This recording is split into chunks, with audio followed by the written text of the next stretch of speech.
सब लोग अलग अलग राय देंगे, जितने वीडियो देखेंगे अलग अलग राय देंगे, लेकिन मैं जो राय दे रहा हूं मुझे कोई फायदा नहीं होने वाला। आप अप्लाई करो नहीं करो आपकी मर्जी है, लेकिन मैं जो दे रहा हूं यदि आप सच में अप्लाई करते हो और सिलेक्शन नहीं हो तो मुझे बता दीजिएगा।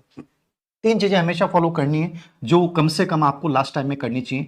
3 लेयर बनाएं। फर्स्ट लेयर, इसमें आपके पास 1 से 10 दिन का टाइम है फिलहाल अभी, जो उसमें सभी टॉपिक्स जो हैं उनको एक बार रिवाइज करें, आप जितने भी टॉपिक्स हैं उनको रिवाइज करें।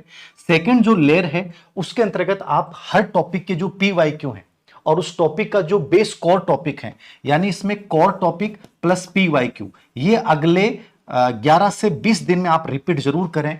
और थर्ड जो पार्ट होता है आपका लास्ट का 20 से 21 से 26 दिन या 25 दिन जो भी बचा है, इसमें आपने जो शॉर्ट नोट्स बनाए हैं।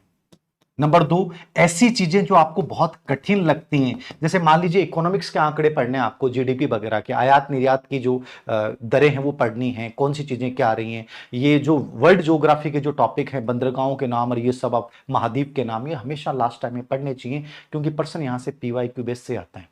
तो वो चीजें लास्ट में हमेशा देखें, और वो टॉप बिंदु या वो पर्सन जिनमें बार बार आपकी गलती होती है उनको मैं हमेशा अंडरलाइन कर लेता था और लास्ट टाइम में 2 या 3 दिन जरूर देखता था। ये आपका 21 से 26 दिन के बीच में देखिए, ये इस समय देखिए, और 1 से 10 दिन के भीतर एक बार कंप्लीट जो चीजें आपने पहले पढ़ी हैं उनको एक बार अच्छे से रिवाइज कर लें।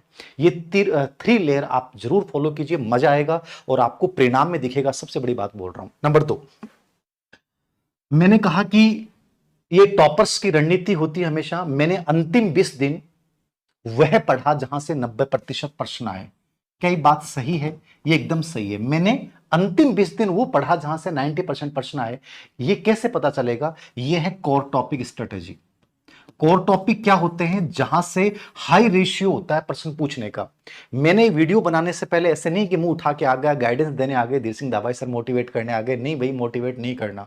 जब तक एक्शन लोगे कोई मोटिवेशन काम नहीं करेगा। मैंने आपके लेटेस्ट 3 पेपर देखे, लाइब्रेरियन सेकंड ग्रेड, दिसंबर संस्कृत शिक्षा विभाग सेकंड ग्रेड, और कोच जिसका syllabus as a second grade same था, जो एकदम लेटेस्ट है।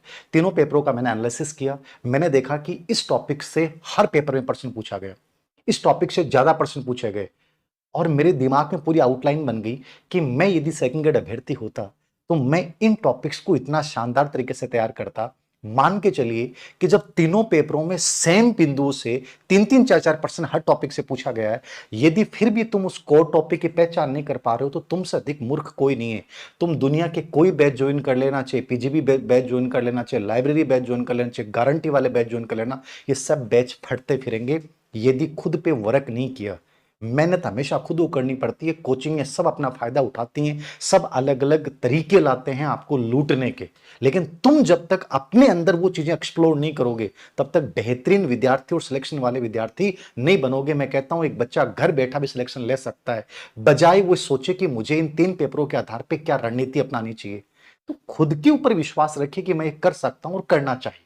सबसे बड़ी बात, को टॉपिक, जैसे मान लीजिए मैंने तीनों पेपर का एनालिसिस किया, मैं एक बात कर रहा हूं, आप राजस्थान पॉलिटी है, राजस्थान पॉलिटी सेकंड ग्रेड में एक प्रकार से राजव्यवस्था से जो प्रश्न आएंगे, राजस्थान राजव्यवस्था से, वो 6 प्रश्न आ रहे हैं, और 6 प्रश्नों का मैंने रेशियो देखा, राज्यपाल पे 2 और 3 प्रश्न आ रहे हैं।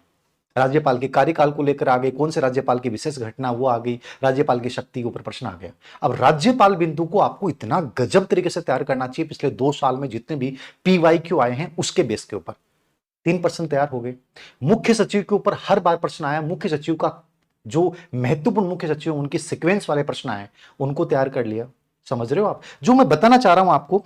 मानव अधिकार आयोग के ऊपर तीनों पेपरों में मैंने देखा कि तीनों में एक प्रश्न था, और मानव अधिकार आयोग कितने पेज का है? 1 पेज का। लेटेस्ट वाले अध्यक्ष से रिलेवेंट करके, पुराने अध्यक्षों से रिलेवेंट करके, उसकी शक्तियां, उसके कार्यों से रिलेवेंट करके आप मात्र 500-700 शब्दों का एक पेज बना सकते हो। मानव अधिकार आयोग प्रश्न दे जाएगा।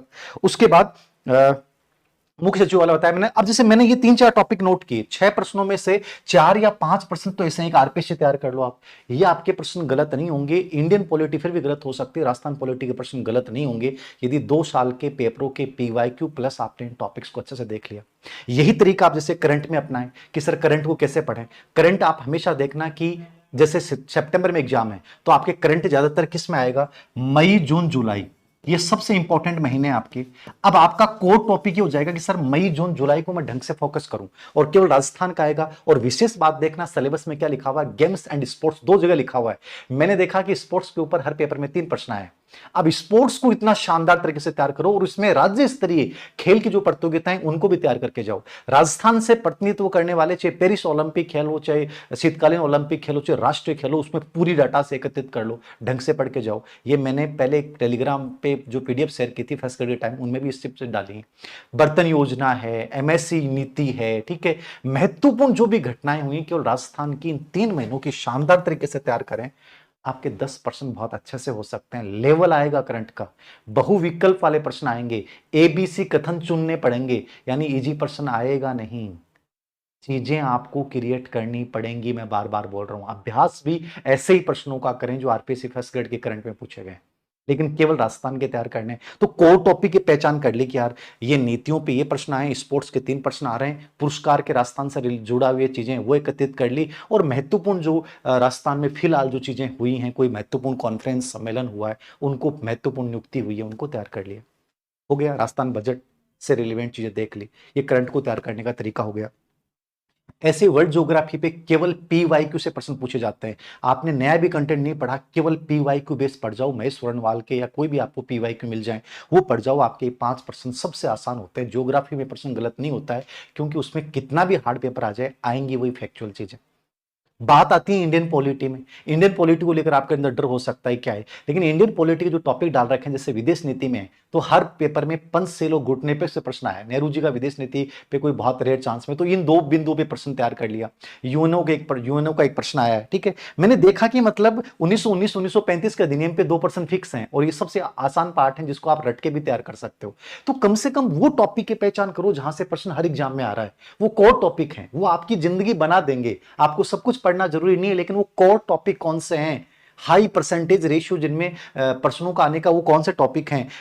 इकोनॉमिक्स के, इंडियन इकोनॉमी के 5 या 6 प्रश्न आ रहे हैं। मैंने देखा आयात निर्यात पे 1% फिक्स आ रहा है, विश्व व्यापार का ट्रेंडिंग का आ रहा है, कृषि सेवा क्षेत्र के जो लेटेस्ट आंकड़े हैं, जीडीपी आंकड़े हैं, उनसे रिलेवेंट प्रतियोगिता दर्पण का, या कोई भी, जैसे हमने अवनी एजुकेशन ऐप पे डाला था एक 8-10 पेज का, ओम जी सर ने तैयार किया था, ऐसी कोई भी पीडीएफ देख लो और उसको लास्ट टाइम में एक बार इकोनॉमिक्स वाली जरूर देख के जाओ। ये बहुत आसान प्रश्न होते हैं, आंकड़े आधारित होते हैं, और इनको लास्ट टाइम में 2 या 3 दिन पहले एक बार जरूर देखना चाहिए। ऐसे ही साइकोलॉजी है, तो साइकोलॉजी में कौन से टॉपिक ऐसे होते हैं, शिक्षा मनोविज्ञान का अर्थ क्षेत्र उपयोगिता, छोटा सा बिंदु है, मात्र 1 घंटे में मैंने क्रैश कोर्स में भी चीज बताई थी, ठीक है। व्यक्तित्व की प्रक्षेपी विधियां, ये मतलब प्रश्न आएगा, व्यक्तित्व के सेल्डन और आइजेंक और आपका इसका युंग, इनका जो वर्गीकरण है, क्रिश्मर, सेल्डन और इसका हिपोक्रेटस, इन 4 पे प्रश्न आता है, फिक्स है प्रश्न। एमएमपीआई विधि पढ़ ली। व्यक्तिगत भिन्नता के अंतर्गत प्रतिभाशाली बालक, सृजनात्मक बालक और व्यक्तिगत भिन्नता के प्रकार, फिक्स प्रश्न आएगा। सृजनात्मकता में मापन ढंग से पढ़ के जाएं। अभिवर्ती और अभिक्षमता ये सबसे लेटेस्ट ट्रेंडिंग बिंदु हैं, इनको ढंग से तैयार कर लिया। समझ रहे हैं आप। तो मनोसामाजिक विकास हर सेकंड ग्रेड में लगातार प्रश्न आ रहा है। बुद्धि का बहुबुद्धि सिद्धांत प्लस बुद्धि के परीक्षण है, उनको ढंग से तैयार कर लिया। तो ये एक चीज आपको ट्रेंड, जैसे मेरे दिमाग में कि साइकोलॉजी में 20% यहां से आते हैं, और वो फिक्स पैटर्न है, कोई बहुत नया नहीं है, बहुत घबराने की आवश्यकता नहीं है। आपको ये चीजें खुद को मेहनत करके तलाशनी पड़ेंगी कि वो कोर टॉपिक कौन से हैं जिनको मैं अच्छे से तैयार करूं। अब जैसे मैंने आपको 3-4 मिनट में बता दिया कि ये चीजें आप ढंग से तैयार करिए और ऐसे तैयार कीजिए, कोई नहीं बताएगा और ना पूछनी आपको किसी से। आप जितना टाइम देना है उस समय किताबों में दीजिए, जितना मैक्सिमम टाइम इस समय आप रिवीजन कर सकते हैं, और ये जो 90% जहां से प्रश्न पूछे जाते हैं, ये कॉन्सेप्ट तुमने दिमाग में फीड कर लिया, मैं ईमानदारी से कह रहा हूं तुम सिलेक्शन ले जाओगे।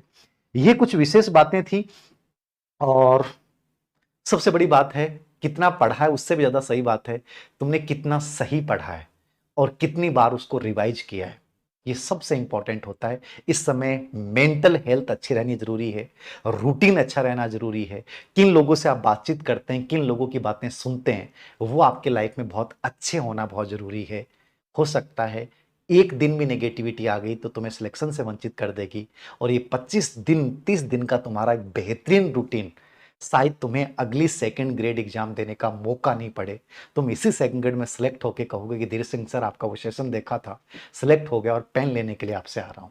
ये मेरी भी खुशकिस्मती होगी, आपकी भी खुशकिस्मती होगी, जब पता है कि 25 दिन 28 दिन की मेहनत मेरा 1 साल बचा सकती है, तो आपको पूरा जोर लगा देना चाहिए उसको पाने के लिए। लास्ट 1-2 साल के पेपर जरूर देख लेना। 2 मॉक टेस्ट 3 मॉक टेस्ट, चाहे वो हम 15 और 25 अगस्त को हम एक अच्छे लेवल के करवा रहे हैं वो आप दे सकते हैं, या किसी और के आपको लगता है कि बढ़िया हैं उनके दे सकते हैं। लेकिन एक बार एग्जाम वाली परिस्थिति में रखकर अपने आप को देना। फिर भी कोई कमियां रहती हैं, मेरे से बात करना। आपको लगता है कि सर ये गलतियां कर रहे हैं, मैं एक सेशन 2 या 4-5 दिन पहले एग्जाम स्ट्रेस होल को लेकर और कर दूंगा। बाकी कोई विशेष बात होगी तो आप कमेंट के नीचे लिख दीजिएगा। आप कोशिश करूंगा कि प्रयास करूंगा कि आपके सवालों का जवाब आपको मिले। और सबसे अंतिम बात यह है, खुद पे विश्वास रखते हुए अपने आप को देखना शुरू करें, निश्चित रूप से हम वहां पहुंच जाते हैं। धन्यवाद।